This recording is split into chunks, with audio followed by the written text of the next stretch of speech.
জি ভাই, এটা হচ্ছে ব্যানানা। ব্যানানার পাতাগুলো দেখেন, একটা আমের পাতার সাথে অন্য কোনো আমের জাতের মিল নাই। যে এটা ব্যানানা দেখেন,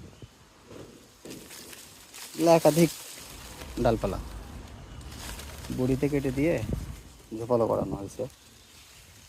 তারপরে এই যে এটা ব্যানানা, এগুলো হাইট আছে 3.5-4 ফিট এরকম করে। এটা যেটাও ব্যানানা, পাতাগুলো দেখেন, হচ্ছে গাছের গঠন।